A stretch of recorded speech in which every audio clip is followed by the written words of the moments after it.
저희는 건설업을 합니다. 우리 집은 빌딩을 올리는 집안이지요. 출판인이 책임이 하는 건 소일거리 아닌가요? 한강변을 따라 늘어선 고급 호텔들 사이로 석양이 번져가는 오후 6시. 리버뷰 뷔페의 정문 앞에는 발레 파킹 직원들이 분주히 손님들의 차량을 막고 있었습니다. 이곳은 서울에서도 손꼽히는 웨딩 상견례 장소로 유명한 곳이죠. 윤소민은 부모님과 함께 레스토랑 입구에 서서 잠깐 망설였어요.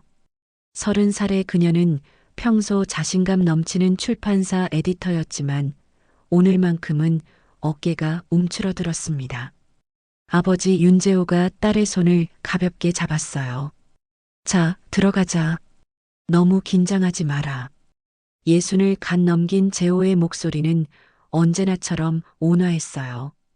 은퇴한 교사답게 차분하고 따뜻한 그의 말투는 소민의 마음을 조금 진정시켰습니다. 어머니 오선희도 조용히 고개를 끄덕였어요. 50대 후반의 선희는 평소 말수가 적은 편이었죠. 세 사람은 안내받은 좌석에 먼저 앉았습니다. 창가 쪽 테이블에서 내려다 보이는 한강의 풍경이 아름다웠어요. 하지만 소민의 마음은 여전히 불안했습니다. 곧 만날 예비시댁 가족들에 대한 걱정 때문이었죠. 정확히 10분 후 레스토랑 입구가 소란스러워졌어요. 정해철 회장이 가족들을 이끌고 나타난 것입니다. 60대 초반의 해철은 키가 크고 어깨가 넓었어요. 맞춤 정장을 입은 그의 걸음걸이는 자신감으로 가득했습니다. 뒤를 따르는 아들 정우석은 아버지보다 한 뼘 정도 작았지만 단정한 외모의 35살 남성이었어요. 해철은 윤 씨 가족의 테이블에 도착하자마자 큰 목소리로 인사를 건넸습니다. 반갑습니다. 정해철입니다. 재호와 선희가 일어나 정중히 인사를 받았어요. 하지만 해철의 시선은 이미 주변을 훑고 있었습니다. 그는 테이블 배치를 보더니 웨이터를 불렀어요. 여기 자리가 좀 좁네요. 더 넓은 곳으로 옮겨주세요. 아, 네. 바로 안내해드리겠습니다. 새로 안내받은 자리는 레스토랑 중앙의 가장 큰 테이블이었어요. 해철은 자연스럽게 상석에 앉으며 와인 리스트를 가져오라고 했습니다. 오늘 같은 날엔 좋은 와인으로 건배해야죠. 그러면서 해철은 윤재호를 바라보며 입꼬리를 살짝 올렸어요. 사돈 어른께서는 어떤 일을 하셨나요? 교사였습니다. 작년에 정년 퇴직했어요. 아, 그렇군요. 저희는 건설업을 합니다. 우리 집은 빌딩을 올리는 집안이지요. 출판인이 책임이 하는 건 소일거리 아닌가요? 해철의 말에 테이블 위로 순간 정적이 흘렀습니다.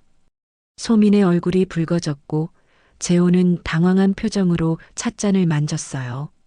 선희만이 고요히 앉아 있었습니다. 우석이 아버지의 팔을 살짝 건드렸어요.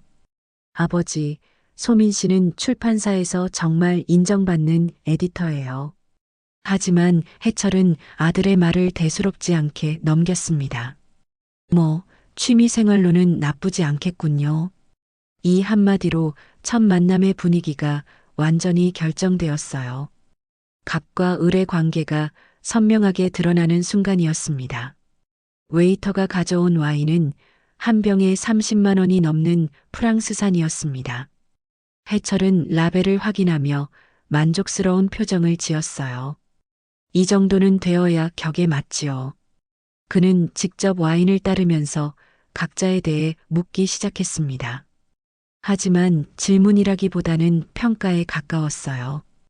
우석이 말로는 소민 씨가 30이라고 했는데 요즘 여성들 결혼이 참 늦어졌군요.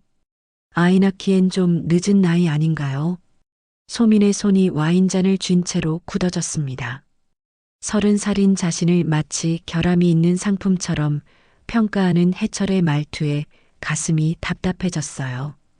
우석이 황급히 끼어들었습니다. 아버지, 요즘은 30도 전혀 늦지 않아요. 소민 씨는 출판계에서 정말 유능한 분이거든요. 35살의 우석은 평소에도 아버지 앞에서 작아지는 습관이 있었어요. 대기업 건설회사 본부장이지만 아버지의 권위 앞에서는 여전히 어린 아들로 돌아가곤 했죠. 그의 목소리에는 변명하는 듯한 톤이 섞여 있었습니다. 유능하다고 해서 다 되는 건 아니지. 결혼은 현실이거든. 해철은 소민을 똑바로 바라보며 말했어요. 소민 씨, 혹시 부모님께 용돈 같은 거 드리나요? 갑작스러운 질문에 소민이 당황했습니다. 네, 매달 조금씩은. 조금씩이라. 얼마나 되는지 물어봐도 될까요? 재호가 딸을 대신해서 입을 열었어요. 은퇴한 교사답게 차분하면서도 단호한 목소리였습니다. 그런 건 아이들끼리 알아서 할 일 아니겠습니까? 그렇긴 하지만 궁금해서요. 우리 우석이도 저희에게 매달 상당한 금액을 드리거든요. 회사 본부장이니까 당연하지만. 해철의 말에는 자랑이 섞여 있었어요. 동시에 윤 씨 가족의 경제력을 떠보는 의도도 숨어 있었죠. 선희는 지금까지 조용히 듣고만 있었습니다. 50대 후반의 그녀는 평소에도 말수가 적었지만 오늘은 특히 더 조심스러워 보였어요. 가끔 남편과 딸을 바라볼 때 걱정스러운 표정을 짓곤 했습니다. 해철은 메뉴판을 펼치며 주문을 주도했어요. 오늘은 제가 모든 것을 준비했으니까 편하게 드세요. 여기 랍스터 요리가 유명한데 한 접시에 10만 원 정도 하거든요. 그는 일부러 음식 가격을 언급하며 자신의 경제력을 과시했습니다. 우리 우석이는 어려서부터 이런 곳에서 식사하는 게 익숙해요. 아버지 일 때문에 각종 모임이 많거든요. 우석은 아버지의 말에 어색하게 미소를 지었어요. 사실 그는 이런 과시적인 태도가 불편했지만 감히 아버지에게 반박할 용기는 없었습니다. 소민은 점점 위축되어 갔어요. 평소 자신감 있던 모습은 온데간데없고 예비 시아버지의 평가를 받는 처지가 된 기분이었죠. 해철은 와인을 한 모금 마시며 본격적인 이야기를 꺼냈습니다. 그런데 말이에요. 결혼 준비는 어떻게 하실 계획인가요? 요즘 웨딩홀 비용도 만만치 않고 신혼집 문제도 있고. 그의 눈빛이 날카로워졌어요. 이제부터가 진짜 시작이라는 듯한 표정이었습니다. 재호와 선희가 서로를 바라봤어요. 은퇴교사 부부로서는 부담스러운 이야기가 시작되려는 참이었죠. 해철은 랍스터를 우아하게 자르며 대화를 이어갔습니다. 그의 목소리에는 이미 결론을 내린 듯한 확신이 담겨 있었어요. 신혼집 말이에요. 강남 쪽으로 마련해야 체면이 서죠. 요즘 서초동이나 역삼동 쪽 새 아파트들이 좋더라고요. 소민이 젓가락을 든 손을 멈췄습니다. 강남 아파트라니 생각만 해도 어마어마한 금액이었어요. 저희는 아직 그런 구체적인 계획까지는 세우지 못했는데요. 구체적인 계획? 소민 씨. 결혼이 장난인가요? 해철의 웃음소리에는 비웃음이 섞여 있었습니다. 우석이 같은 본부장급이면 최소한 10억 원대 아파트는 살아야 동료들 앞에서 창피하지 않아요. 물론 저희가 상당 부분 도와드릴 생각입니다. 그는 잠깐 멈추더니 윤 씨 부부를 바라봤어요. 사돈께서도 얼마 정도는 준비하고 계시겠죠. 재호의 얼굴이 굳어졌습니다. 은퇴교사 연금으로는 감당할 수 없는 금액에 대한 이야기였어요. 하지만 그는 여전히 온화한 목소리를 유지하려 애썼습니다. 아이들 스스로 결정하게 두면 되지 않을까 싶습니다. 요즘 젊은 사람들은 자기 능력에 맞게 살림을 꾸려가니까요. 자기 능력에 맞게? 사돈, 현실을 모르는 말씀입니다. 해철의 목소리가 한 톤 높아졌어요. 인생은 자금력이 뒷받침돼야 합니다. 사랑만 가지고 되는 게 아니에요. 특히 우리 우석이 같은 경우엔 더욱 그렇죠. 우석은 아버지의 말에 고개를 떨군 채 샐러드만 집어먹고 있었어요. 아버지의 권위적인 말투가 부담스러웠지만 평생 길들여진 습관 때문에 반박할 엄두를 내지 못했습니다. 소민의 눈가가 붉어지기 시작했어요. 자신이 마치 경제적 능력도 없으면서 신랑감을 낚아채려는 여자로 취급받는 기분이었죠. 저희도 최선을 다해 준비하겠습니다. 최선을 다한다고 해서 다 되는 건 아니죠. 혼수도 그렇고요. 해철은 이번엔 혼수 이야기를 꺼냈습니다. 요즘 혼수 준비하려면 최소 몇 천만 원은 들어가는데 소민 씨 쪽에서는 어느 정도 준비 가능하신가요? 선희가 처음으로 입을 열었어요. 그녀의 목소리는 조용했지만 또렷했습니다. 저희는 딸이 필요한 만큼 준비해 주려고 합니다. 필요한 만큼이라는 게 애매하네요. 구체적으로 말씀해 주시면 안 될까요? 해철의 추궁에 테이블 위로 어색한 정적이 흘렀어요. 재호가 물잔을 들어 마시며 시간을 끌었지만 해철의 시선은 여전히 날카로웠습니다. 사실 이런 걸 따지고 드는 게 좀 그렇긴 하지만 우석이 앞날을 위해서는 어쩔 수 없어요. 사회생활이라는 게 현실적이거든요. 그러면서 해철은 우석을 바라봤습니다. 우석아, 너도 한 말 해봐. 신혼 살림이 얼마나 중요한지. 우석은 어쩔 수 없이 고개를 들었어요. 하지만 그의 목소리는 확신에 차지 못했습니다. 아버지 말씀도 일리는 있지만 소민 씨와 저희 가족 형편에 맞게 하면 되지 않을까요? 형편에 맞게? 그런 식으로 생각하면 안 돼. 격에 맞게 해야지. 해철의 말에 소민이 드디어 반응했어요. 격이라는 게 꼭 돈으로만 정해지는 건가요? 그녀의 목소리는 떨리고 있었지만 평소 출판사에서 보여주던 당당함이 조금씩 되살아나고 있었어요. 해철은 소민의 말에 피식 웃었습니다. 소민 씨, 세상이 그렇게 아름답지만은 않아요. 돈이 전부는 아니지만 없으면 곤란하죠. 해철은 소민의 반문을 듣고 나서 오히려 더욱 공격적으로 나왔습니다. 그의 입꼬리에 걸린 미소는 이제 완전히 냉소적이었어요.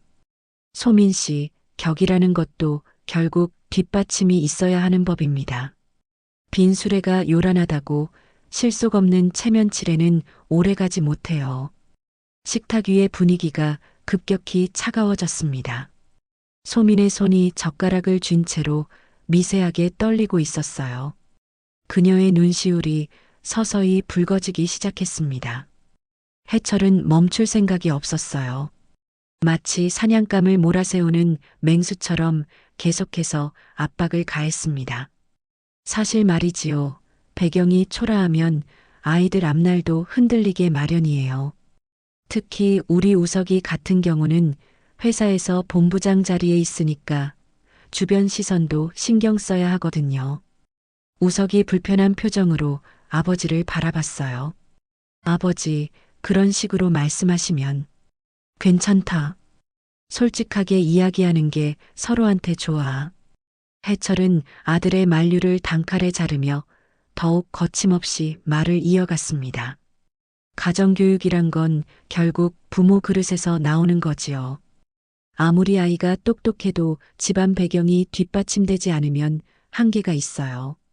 재호의 얼굴이 점점 굳어갔습니다.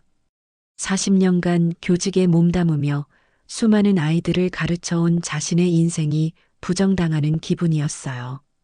하지만 여전히 그는 예의를 지키려 애쓰고 있었습니다. 말씀은 이해합니다만 사람을 판단하는 기준이 꼭 재산뿐만은 아니지 않을까요? 하하, 사돈께서는 참 순진하시군요. 이 험한 세상에서 그런 생각으로 어떻게 살아오셨는지. 해철의 비웃음에 선희의 손이 물잔을 더욱 세게 움켜잡았어요. 그녀는 지금까지 조용히 참아왔지만 남편이 모욕당하는 모습을 보며 내심 분노가 치밀어 오르고 있었습니다. 소민은 이제 눈물을 겨우 참고 있는 상태였어요. 평소 자신만만했던 그녀의 모습은 온데간데 없었습니다. 그저 예비 시아버지의 험한 말을 견뎌내는 것만으로도 힘들었죠. 해철은 와인잔을 돌리며 마지막 일격을 가했습니다. 솔직히 말씀드리면 우석이가 소민 씨를 좋아한다니까 허락은 했지만 제 마음으로는 좀 더 조건이 좋은 집 딸과 결혼했으면 싶었어요. 재력도 그렇고 집안 배경도 그렇고요. 이 말에 테이블 위로 완전한 정적이 흘렀습니다. 우석은 아버지의 발언에 얼굴이 새하얘졌어요. 아버지, 그런 말씀은 너무하시는 거 아니에요. 뭐가 너무해? 사실을 말한 거잖아. 혼담이라는 게 현실적으로 생각해야 하는 거지, 감정만으로 되는 게 아니야. 소민이 드디어 울음을 터뜨릴 뻔했어요. 하지만 마지막 자존심으로 눈물을 꾹 참았습니다. 그녀의 목소리는 떨리고 있었지만 또렷했어요. 죄송합니다. 제가 조건이 부족한 모양이네요. 선희가 딸의 손을 꽉 잡았습니다. 그녀의 눈빛에는 지금까지 보이지 않던 날카로움이 번뜩이고 있었어요. 재호도 더 이상 참을 수 없다는 표정이었습니다. 온화한 성품의 그였지만 사랑하는 딸이 이런 모욕을 당하는 것을 보고만 있을 수는 없었죠. 해철만이 만족스러운 표정으로 고급 스테이크를 썰고 있었어요. 마치 자신의 우월함을 완벽하게 증명한 듯한 표정이었습니다. 그런데 바로 그때 레스토랑 옆쪽 홀에서 소란스러운 소리가 들려왔습니다. 누군가 마이크 테스트를 하는 소리와 함께 의자들이 움직이는 소음이 들렸어요. 옆 홀에서 들려오는 소리가 점점 커졌습니다. 의자를 정리하는 소리와 함께 여러 사람들의 목소리가 섞여 나왔어요.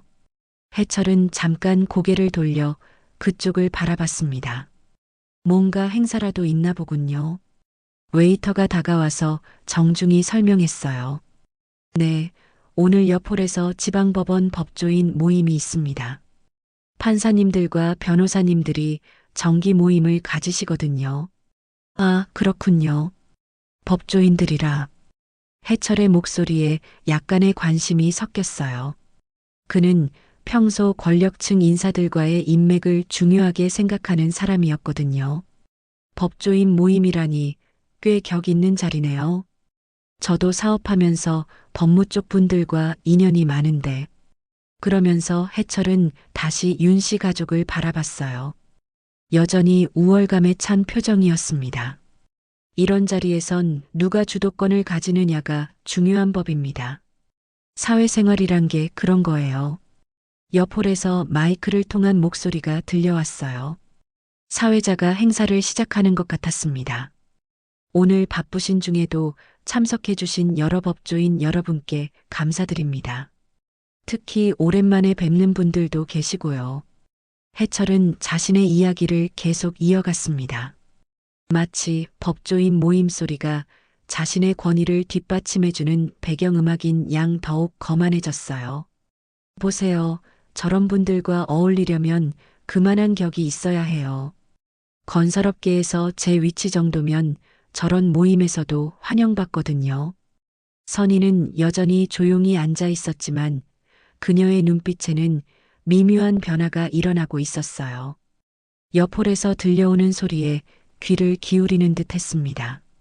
재호는 딸의 어깨를 가볍게 토닥이며 위로하려 했어요. 소미는 여전히 고개를 숙인 채 눈물을 참고 있었습니다. 해철은 건배를 제안했어요.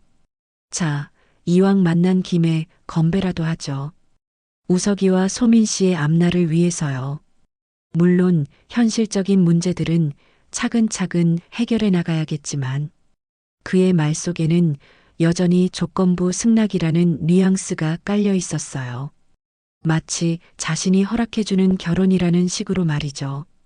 우석은 아버지의 행동이 너무 부끄러웠지만 평생 길들여진 습관 때문에 감히 강하게 반박하지 못했습니다. 그저 소민을 바라보며 미안한 표정만 지을 뿐이었어요. 옆 홀의 소리가 더욱 선명해졌습니다. 참석자들이 자리를 잡고 인사를 나누는 소리가 들렸어요. 늦게 오신 분들도 계시네요. 김 판사님도 오셨고, 오선의 부장 판사님도 도착하셨습니다. 이 순간 선희의 표정에 묘한 변화가 일어났어요. 그녀는 옆홀 쪽을 바라보더니 조용히 자리에서 일어날 준비를 하는 듯 했습니다. 해철은 아직 아무것도 눈치채지 못한 채 계속 떠들고 있었어요. 저런 분들과 인연을 맺으려면 그만한 사회적 지위가 있어야 해요. 아무나 끼워주는 자리가 아니거든요. 그런데 바로 그때 옆홀의 사회자 목소리가 더욱 크게 들려왔습니다. 오늘 자리에 참석하신 여러 법조인 여러분들께 다시 한번 감사드립니다. 특히 바쁘신 와중에도 참석해 주신 선희가 천천히 냅킨을 정리하며 일어서려는 찰나였어요. 그녀의 움직임은 매우 조심스럽고 우아했습니다. 해철은 여전히 자신의 우월감에 취해 있었어요. 사돈 어른, 세상이라는 게 참 현실적이에요. 이상만으로는 살 수 없다고요. 옆홀의 사회자 목소리가 더욱 또렷하게 들려왔습니다. 오늘 자리에 참석하신 오선희 부장판사님, 진심으로 환영합니다. 그 순간 마치 시간이 정지한 것 같았어요. 해철의 손에 들려있던 와인잔이 미동도 없이 공중에 멈춰 섰습니다.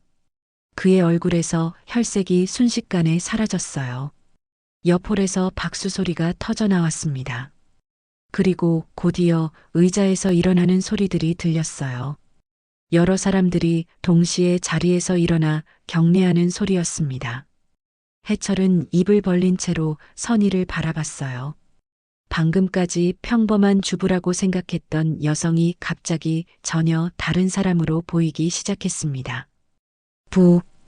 부장 판사님이라고 했나요? 해철의 목소리는 떨리고 있었어요. 그의 평소 당당했던 어조는 온데간데 없었습니다. 옆홀에서 다른 목소리들이 들려왔어요. 오 부장 판사님, 오늘 뵙게 되어 영광입니다. 판사님께서 참석해 주시니 모임이 더욱 뜻깊어지네요. 레스토랑 직원들도 웅성거리기 시작했습니다. 평소 이런 모임에 익숙한 그들도 부장판사의 참석에 긴장하고 있었어요. 선희는 여전히 조용히 앉아 있었습니다. 하지만 그녀의 자세에서 이전과는 완전히 다른 기품이 느껴졌어요. 마치 지금까지 숨겨두었던 본 모습이 서서히 드러나는 것 같았습니다. 소민이 어머니를 바라봤어요. 눈물로 젖어있던 그녀의 눈에 놀라움이 번졌습니다. 자신도 어머니의 정확한 직책을 몰랐던 것이죠. 그저 법원에서 일한다는 정도로만 알고 있었거든요. 재호는 아내를 바라보며 조용히 미소를 지었어요. 그는 아내의 직업적 성취를 누구보다 자랑스러워했지만 선희 본인이 워낙 겸손한 성격이라 밖에서는 거의 언급하지 않았었습니다. 우석도 완전히 얼어붙었어요. 지금까지 아버지가 했던 모든 말들이 머릿속에서 되돌아왔습니다. 배경이 초라하다, 집안 그릇이 작다, 조건이 부족하다는 모든 발언들이 말이죠. 해철은 식은땀을 흘리기 시작했어요. 건설업을 하는 그에게 있어서 법조인들, 특히 판사들은 절대 적대할 수 없는 존재들이었거든요. 각종 인허가와 법적 문제들이 사업과 직결되어 있었으니까요. 옆홀에서 또 다른 소리가 들려왔습니다. 부장판사님의 공정하고 엄정한 판결들로 우리 사회가 더욱 정의로워지고 있습니다. 오늘 이런 자리에서 뵙게 되어 정말 감사합니다. 해철의 손이 떨리기 시작했어요. 그는 와인잔을 테이블에 조심스럽게 내려놓았습니다. 지금까지의 오만했던 태도는 완전히 사라지고 당황한 표정만이 얼굴에 가득했어요.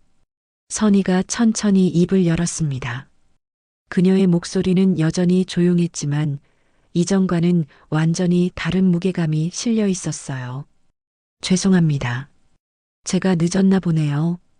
그녀는 옆홀을 바라보며 말했어요. 그 순간 모든 사람들이 선희에게 집중했습니다. 해철은 이제야 상황을 완전히 파악했어요. 지금까지 자신이 무시하고 깔봤던 평범한 주부가 사실은 현직 부장판사였던 것입니다. 그것도 법조인들이 공경하는 고위직 판사였던 거죠. 그의 얼굴이 새하얗게 질렸어요. 지금까지 했던 모든 발언들이 얼마나 큰 신뢰였는지 깨닫는 순간이었습니다. 레스토랑 전체의 분위기가 완전히 바뀌었어요. 직원들도 선의를 바라보는 시선이 달라졌고 다른 테이블의 손님들도 무슨 일인지 궁금해하며 이쪽을 바라봤습니다. 선의가 천천히 자리에서 일어났습니다. 그 순간 그녀에게서 지금까지 숨겨져 있던 진짜 모습이 드러났어요.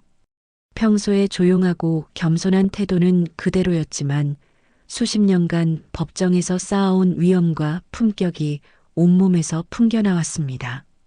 해철은 얼굴이 창백해진 채로 선의를 바라봤어요.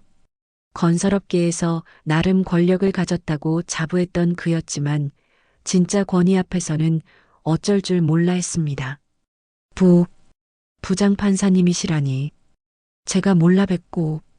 해철의 목소리는 완전히 떨리고 있었어요.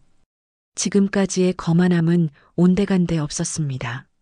선의는 해철을 조용히 바라보며 단호한 목소리로 말했습니다. 재산은 나눌 수 있지만 예의는 빌릴 수 없습니다. 이 한마디에 테이블 위로 완전한 정적이 흘렀어요. 선의의 목소리는 크지 않았지만 법정에서 수많은 판결을 내려온 판사의 무게감이 고스란히 담겨 있었습니다. 옆 홀에서 박수 소리가 들려왔어요. 법조인들이 선의의 말을 들었는지 아니면 다른 이유인지는 알 수 없었지만 그 박수 소리가 묘하게 선의의 말에 힘을 실어주는 것 같았습니다. 소민이 어머니를 바라보며 눈물을 흘렸어요. 하지만 이번에는 굴욕감 때문이 아니라 자랑스러움 때문이었죠. 자신의 어머니가 이렇게 당당하고 품격 있는 분이었다는 걸 새삼 깨달았거든요. 재호도 아내를 바라보며 조용히 미소를 지었어요. 평생 아내를 존경해왔지만 오늘처럼 자랑스러웠던 적은 없었습니다. 해철은 이제 완전히 기가 죽어버렸어요. 그는 떨리는 손으로 물잔을 들어 마시려 했지만 손떨림이 너무 심해서 물을 제대로 마실 수도 없었습니다. 죄송합니다. 제가 오늘 정말 실례를 많이 범했습니다. 선의는 여전히 서 있었어요. 그녀의 자세는 위험 있으면서도 품격이 있었습니다. 사람을 판단할 때는 그 사람의 인격과 됨됨이를 보아야 합니다. 돈이나 지위는 그 다음 문제죠. 옆 홀에서 다른 법조인의 목소리가 들려왔어요. 오 부장판사님의 말씀처럼 정의는 돈으로 살 수 없는 것이죠. 이 말이 우연의 일치인지 의도적인 것인지는 알 수 없었지만 해철에게는 더욱 큰 충격으로 다가왔어요. 우석이 아버지를 바라봤습니다. 평생 아버지의 권위에 눌려 살아왔던 그였지만 오늘 처음으로 아버지가 초라해 보였어요. 동시에 소민과 그녀의 가족에 대한 존경심이 마음속 깊이 자리 잡았습니다. 해철은 드디어 제대로 된 사과를 시작했어요. 부장판사님, 아니 사돈 어른께서는 물론이고 소민 씨에게도 진심으로 사과드립니다. 제가 오늘 말씀드린 모든 게 오만이었습니다. 그의 목소리는 진심이 담겨 있었어요. 더 이상 체면을 차릴 여유가 없었거든요. 출판을 하든 교사를 하든 모든 일은 존중받아야 마땅합니다. 제가 정말 잘못 생각했어요. 선의는 해철의 사과를 듣고 나서야 천천히 자리에 앉았습니다. 그녀의 얼굴에는 승리의 기쁨이 아니라 조용한 만족감이 스며 있었어요. 레스토랑의 다른 손님들도 이 광경을 지켜보고 있었습니다. 웅성거리는 소리가 여기저기서 들려왔어요. 저 여성분이 부장판사실에. 아까 그 남성분이 너무 심하게 했는데. 소민이 어머니의 손을 꽉 잡았어요. 그녀의 목소리는 떨리고 있었지만 감사함으로 가득했습니다. 어머니, 정말 죄송해요. 제가 몰라 뵙고. 선희는 딸의 손을 다정하게 잡으며 말했어요. 내가 잘못한 건 아무것도 없단다. 사람은 누구나 존중받을 권리가 있어. 해철은 이제 완전히 달라진 태도로 말했어요. 앞으로는 정말 조심하겠습니다. 오늘 제가 큰 교훈을 얻었어요. 식사를 마친 후 레스토랑을 나서는 두 가족의 모습은 처음 들어올 때와는 완전히 달랐습니다. 해철은 더 이상 앞서 걷지 않았어요. 대신 선희와 재호의 보조에 맞춰 천천히 걸었습니다. 옆 홀에서 나오는 법조인들이 선희에게 인사를 건넸어요. 부장판사님, 오늘 뵙게 되어 영광이었습니다. 선희는 단정하게 인사를 받으며 조용히 미소를 지었습니다. 해철은 그 광경을 바라보며 자신이 얼마나 큰 실수를 했는지 다시 한번 깨달았어요. 레스토랑 로비에서 해철이 고개를 깊숙이 숙여 말했습니다. 사돈, 그리고 소민 씨, 제가 오늘 정말 많이 배웠습니다. 진짜 격은 빌딩 높이가 아니라 사람을 대하는 높이에 있군요. 그의 목소리에는 진심 어린 반성이 담겨 있었어요. 더 이상 체면을 차리려는 허세도 없었습니다. 재호가 온화한 미소를 지으며 답했어요. 모르셨던 것뿐입니다. 앞으로 서로 잘 지내면 되죠. 은퇴한 교사다운 따뜻함이 그의 말에 배어 있었어요. 원래 원망할 마음도 없었지만 상대방의 진심 어린 사과를 받아들일 준비가 되어 있었습니다. 소민은 어머니를 새로운 시선으로 바라봤어요. 평소 조용하고 말수적은 어머니였지만 오늘 보여준 품격과 당당함에 깊은 감동을 받았습니다. 어머니, 저 정말 몰랐어요. 어머니가 이렇게 대단한 분이신 줄. 선희는 딸의 손을 잡으며 부드럽게 말했어요. 소민아, 사람은 직업으로 평가받는 게 아니란다. 내가 하는 출판 일도 정말 의미 있는 일이고 할아버지의 교직 생활도 존경받아야 할 일이야. 우석이 소민에게 다가와 말했습니다. 소민 씨, 아니 소민아, 정말 미안해. 아버지가 그런 말씀을 하실 줄 몰랐어. 그의 목소리에는 깊은 미안함과 함께 앞으로는 달라지겠다는 다짐이 담겨 있었어요. 오늘 일을 통해 그는 진정한 가정의 의미를 깨달았습니다. 해철이 우석을 바라보며 말했어요. 우석아, 너도 오늘 좋은 공부했다. 앞으로는 사람을 겉모습으로 판단하지 마라. 아버지가 오늘 큰 실수를 범했구나. 평생 아들에게 권위적이기만 했던 해철이 처음으로 자신의 잘못을 인정하는 순간이었어요. 선희가 조용히 말했습니다. 사람 사는 일은 서로 배워가는 거죠. 오늘 저희도 좋은 분들을 만났습니다. 그녀의 말에는 원망이나 우월감이 전혀 없었어요. 오히려 앞으로의 관계를 걱정하며 상대방을 배려하는 마음이 담겨 있었습니다. 로비를 나서며 해철이 운전기사에게 말했어요. 사돈 어른들 차까지 모셔다 드려. 아닙니다. 저희는 지하철로 가면 됩니다. 재호가 정중히 사양했지만 해철은 고집을 부렸어요. 이번에는 진심 어린 예의였습니다. 제발 부탁드립니다. 오늘 제가 실례를 너무 많이 범했어요. 결국 두 가족은 함께 호텔 앞으로 나왔습니다. 한강변의 야경이 아름답게 펼쳐져 있었어요. 다리 위로 흘러가는 불빛들이 잔잔한 강물에 반사되어 반짝이고 있었습니다. 소민과 우석이 나란히 서서 야경을 바라봤어요. 두 사람의 표정에는 새로운 희망이 어려 있었습니다. 해철이 마지막으로 말했습니다. 앞으로 결혼 준비는 아이들이 원하는 대로 하게 두겠습니다. 제가 간섭하지 않을게요. 선희가 고개를 끄덕였어요. 그게 좋겠네요. 젊은 사람들이 스스로 결정할 일이니까요. 두 가족이 작별 인사를 나누며 각자의 차에 올랐습니다. 해철의 차가 먼저 출발했고 재호 가족의 차가 뒤를 이었어요. 차 안에서 소민이 부모님을 바라보며 말했습니다. 아빠, 엄마, 오늘 정말 고생하셨어요. 그리고 정말 자랑스러워요.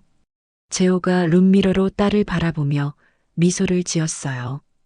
오늘 일로 더 좋은 관계가 될 것 같구나. 선희도 조용히 고개를 끄덕였습니다. 사람은 변할 수 있어. 진심이 통하면 말이야. 한강 다리를 건너가는 두 대의 차. 그 위로 서울의 밤하늘이 별빛으로 가득했습니다. 오늘의 갈등은 결국 모든 사람들에게 소중한 교훈을 남겼어요. 진짜 품격은 지위가 아니라 예의와 인격에서 나온다는 메시지와 함께 두 가족의 새로운 시작을 알리는 따뜻한 결말이었습니다.